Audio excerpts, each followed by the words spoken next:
पर बीजेपी ने 8वां प्रत्याशी उतार कर सबको चौंका दिया है। बिल्डर संजय सेठ बीजेपी के राज्यसभा प्रत्याशी संजय सेठ को जीतने के लिए 15 अतिरिक्त वोट चाहिए। प्रथम वरीयता से संजय सेठ को 15 विधायक चाहिए। बीजेपी और समर्थक दलों के पास इस वक्त 20 से 22 विधायक हैं। विपक्ष में क्रॉस वोटिंग का खतरा भी बरकरार है, तभी जीत पाएंगे सेठ। राजभर और आरएलडी की भूमिका भी इसमें बहुत महत्वपूर्ण है। 2 विधायक जेल में होने की वजह से वो वोट नहीं डाल पाएंगे। 4 विधायकों की मृत्यु की वजह से उनकी सीटें भी खाली हैं। कांग्रेस के 2, बीएसपी का 1 विधायक भी महत्वपूर्ण रोल में दिख रहा है। राजा भैया के जनसत्ता दल के पास भी 2 वोट्स हैं। संजय सेठ को इन वोटों के लिए दमखम लगाना होगा। 12 से लेकर 15 विपक्षी विधायकों के वोट क्रॉस हुए, तभी जो इनका गणित है वो पूरी तरीके से बैठ पाएगा, तभी सेठ जीत पाएंगे। फिलहाल जो जानकारी सामने आ रही है कि वो नामांकन कराने के लिए वहां पर पहुंच रहे हैं तमाम नेता। आप देखिए नॉमिनेशन लेटर तमाम लोग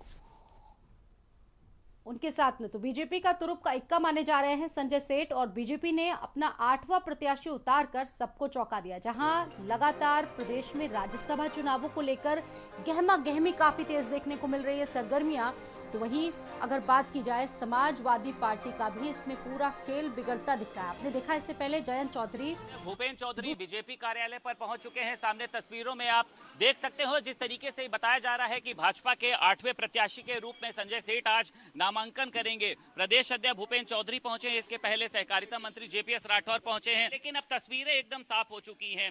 भूपेंद्र चौधरी बीजेपी कार्यालय में पहुंचे हैं, सहकारिता मंत्री जेपीएस राठौर भी यहां पर मौजूद हैं, राज्यसभा प्रत्याशी संजय सेठ भी बीजेपी कार्यालय में मौजूद है, और अब से कुछ देर बाद में नामांकन की प्रक्रिया को शुरू करने के लिए सभी शीर्ष नेता विधानसभा की ओर कूच करेंगे। लखनऊ से वीडियो जर्नलिस्ट अरविंद कुमार के साथ संदीप खेर, भारत समाचार।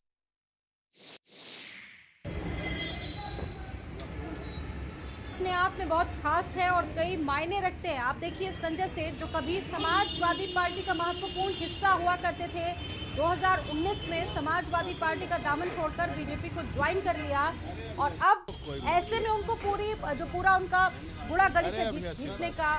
क्या उसमें चाहिए 15 विधायक चाहिए वोटिंग के लिए। बीजेपी समर्थक दलों के पास लगभग 20 से 22 विधायक हैं। ऐसे में 12 से 15 विपक्षी विधायकों के अगर वोट क्रॉस हुए तभी संजय सेठ जीत पाएंगे। आप देखिए ये तस्वीरें, क्योंकि इससे पहले आपने देखा बुधवार को 7 लोगों ने अपना नामांकन करवाया, 7 लोगों ने नॉमिनेशन करवाया, और आज नामांकन कराने की बारी है संजय सेठ की, जिनको बीजेपी ने उतारा है।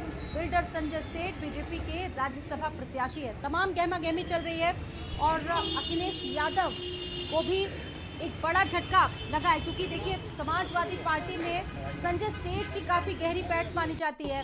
कारोबारी वर्ग भी उनसे अच्छा खासा जुड़ा हुआ है, और ऐसे में कहीं क्रॉस वोटिंग हो गई तो सबसे ज्यादा नुकसान समाजवादी पार्टी को होना है।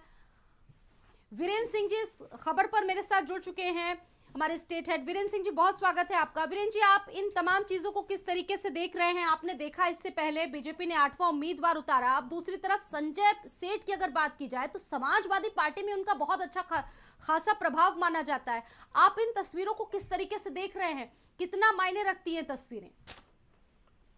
देखिए, बीजेपी ने ये चुनाव को अब कंटेस्टेड बना दिया है कि उत्तर प्रदेश में राज्यसभा के लिए वोटिंग होगी, और ये 8वें प्रत्याशी जो संजय सेठ आए हैं, ये आसान नहीं है उनकी जीत, क्योंकि उनको बहुत वोटों की जरूरत होगी जी। देखिए, एक राज्यसभा सीट के लिए 37 विधायकों की जरूरत है।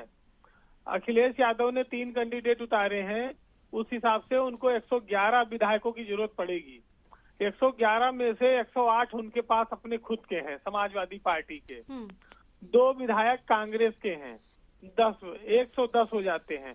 1 विधायक की कमी पड़ती है उनके पास, लेकिन पल्लवी पटेल की जो नाराजगी हुई इस दौरान जी, उसकी वजह से भाजपा को लगा कि हम अगर एक कैंडिडेट उतारे तो शायद समाजवादी पार्टी में कुछ और क्रॉस वोटिंग हो जाए। जैसा संजय सेठ का नाम है, वैसे वो सेठ के तौर पर विख्यात भी है। शालीमार उनकी बहुत बड़ी संस्था है जो बिल्डर का काम करती है, अरबपति करोड़पति आदमी है। तो जो राज्यसभा चुनाव में हमेशा से एक उम्मीद रहती है कि अगर चुनाव हो जाएगा, क्रॉस वोटिंग होगी, तो विधायकों के भी कुछ चांदी हो जाएगी, तो उसके आसार बढ़ गए हैं। लेकिन संजय सेठ को 15-20 वोट खरीदने होंगे विधायकों के, उनको अपने पाले में लाना होगा, ये मामूली बात नहीं है। तो ये बीजेपी ने एक रिस्क लिया है और इस रिस्क में वो कितना कामयाब होगी ये तो चुनाव के परिणाम के बाद बात आएगी। लेकिन ये जरूर है कि संजय सेठ के पास, बीजेपी के पास 20 के करीब अतिरिक्त विधायक हैं, उसको 17 विधायकों के लगभग अतिरिक्त व्यवस्था करनी है अगर संजय सेठ को जिताना है। तो ये इतना आसान काम नहीं है, क्योंकि उत्तर प्रदेश में 4 विधायकों के पद रिक्त हैं, 296 के करीब ही अभी एमएलए हैं, यही लोग वोट करेंगे। जी बिल्कुल। तो देखिए ये जो चीजें हैं ये निकल कर सामने आ रही हैं, यानी कि बीजेपी ने अपने लिए 14 जी, आदरणीय जेपीएस राठौर जी और भारतीय जनता पार्टी के द्विवार्षिक चुनाव में हमारी पार्टी के घोषित प्रत्याशी आदरणीय संजय सेठ जी, भारतीय जनता पार्टी की केंद्रीय इकाई ने राज्यसभा के द्विवार्षिक